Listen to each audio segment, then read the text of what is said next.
Hello, my name is Taylor. Welcome to my channel where I love to talk about clean and Christian fiction.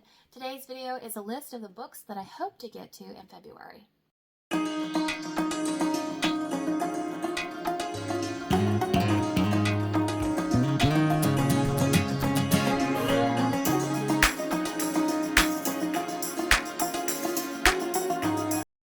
I host a readathon in the month of February called Once Upon a February. If you have not seen my announcement video, I will have it linked in the description box. It is fairy tale retelling themes. You don't have to read a fairy tale retelling to participate. I, however, will probably, most likely, be reading all fairy tale retellings for the month of February. Possibly a couple of fantasy, but the majority are going to be fairy tale retellings. Is anybody surprised? Absolutely not. This is me. It's my absolute favorite genre. It's my birthday month. I want to read what makes me happy. So here we are. Whenever I was coming up with the list of what I wanted to read, I just kept thinking all of them. I want to read all the fairy tale retellings. This is nearly impossible to narrow down the list, but I persevered. I have a list. It is a very optimistic list because it is more books than I probably have time to read, but a girl can dream. So I will share with you what those are. I do have ones that are non-negotiables. So I'll go over those first, and then I will tell you what are kind of bonus reads. If I get to them, that's awesome. If I don't, I will push them on for later months when I have the time to get to them. First up on the non-negotiables list is The Train Course by Mary Meekum. This is book 3 in the Legends of Neverland series. I absolutely love that series. It's a villainous goose girl retelling.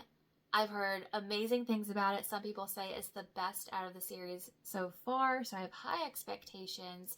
I really need to continue the series. The next one really looks interesting because it is escaping pirates, I think. It's Pirates and Cinderella, so I'm very interested in that one. And then there's another one, I think, coming out later this year. The audiobook just dropped on Mary Meekum's YouTube channel for free, so that is absolute perfect timing. I'm taking it as a sign that I finally need to get to this one.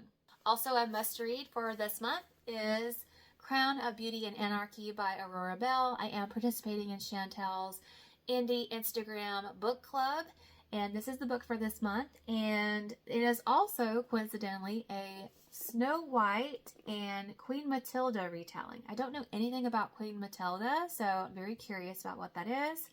And Snow White is not necessarily my favorite fairy tale retelling, but the cover from this looks stunning. I've heard there are excellent faith elements. I've seen good reviews rolling in, and I'm excited to participate in the book club.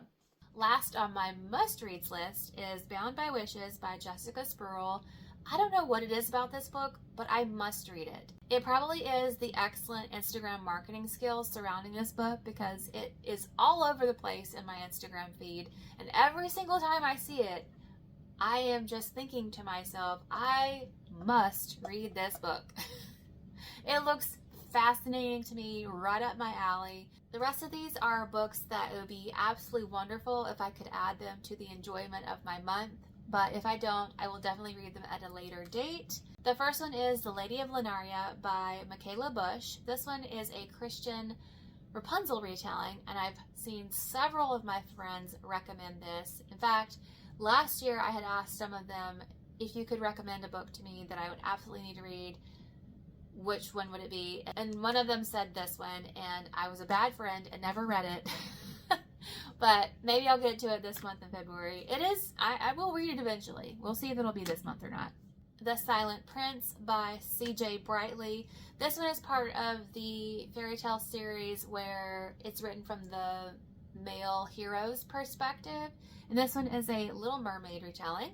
Also in that same series is The Awakened Prince by Alora Carter. This one is a Sleeping Beauty retelling. Legacy of Glass by Melanie Sellier. This is book 2 in her Legacy series. I've read obviously book 1, and then there's also a prequel that I really enjoyed. They were on my favorites list for 2025.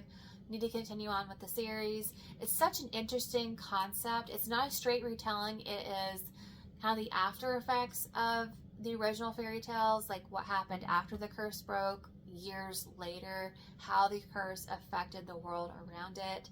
And it's so interesting. It's such an interesting concept that she came up with, where the curse kind of tries to recreate the fairy tales happening again. So this one is a Cinderella one, and I'm very curious to see what she does with that story. I have another Jessica Spruill book on here, and that one is Of Song and Darkness, and this one is a Little Mermaid story. I've heard this one is a bit on the darker side, which typically doesn't bother me, so we'll see how I like it. Smoke and Glass Slippers by Ashley Willingham. This one is obviously a Cinderella retelling. I've heard such good things about this author's books. She is a Christian fantasy writer. Her books are set around characters that are in their 30s, which you don't hear much of just in journal and fiction. Usually they're like in their late teens or early 20s. So I really appreciate their ages because I am in my 30s now. And I am just really looking forward to it. There's several of hers that look very fun and interesting. Her covers are absolutely gorgeous. I want to read them just because of the covers. But I'm going to start off with this one because I think this one is one of the ones she published first, maybe. And I hope to continue on with her books if I like the other ones. Siren's Treasure by Susanna Flowers. I haven't heard anyone talk about this, but it is part of the All That Glitters series. It's a multi-author fairy tale retelling series centered around something that glitters, probably treasure for a lot of these. I've read one other book in that series and I absolutely adored it. This one is a Little Mermaid one, and I love that retelling. It's one of my favorites. Wingless Beauty by Magdalena Metzger. I heard about this from Kay's Library. She mentioned that this one is a Christian Thumbelina fairy tale retelling. I've never read a Thumbelina retelling before, and the cover is just so pretty. I am interested. Imprisoned Slumber by Camille Peters. This one is the first book coming out in the Displaced Fairy Tale series. The concept behind this multi-author series is it's basically a mashup of two fairy tale retellings. However, it's not just the two stories. It's a character from one of them gets transplanted in the other fairy tale. And this particular one is Princess and the Pea and Sleeping Beauty. So I'm very, very interested in this series. It's on my anticipated releases list. So this is the first one, so I'm at least going to try and get to this one. Hopefully, we'll see. But it comes out February 10th. The last book on this list is Snowbound by C.J. Brightly. It's a carryover from my January TBR. Actually, the only one I did not read off of my January TBR, so I'm very proud of myself for that. But I am pushing it over to February because it is a very seasonal looking read. It's obviously very wintry. Let me tell you, it is winter outside. This Southern girly is not particularly happy about that, but I am a seasonal reader, so this one is definitely a contender for one I could possibly read in February. So that's all of my ambitious but optimistic plans for reading in the month of February. Let me know if you've read any of these and what your thoughts were. If not, please leave me a fairy emoji. That really does help us content creators out. Whenever you leave a comment, it helps push out our videos and shows interest, and the algorithm likes that. So if you would do that to help support my channel, I would really truly appreciate it. Love talking with y'all as usual. And I look forward to seeing what y'all read in the month of February, particularly if you participate in Once Upon a February. I've been seeing some of my friends' TBR videos. I love seeing those, and I am looking forward to seeing what y'all read. So, hope you have a blessed day, y'all. Bye.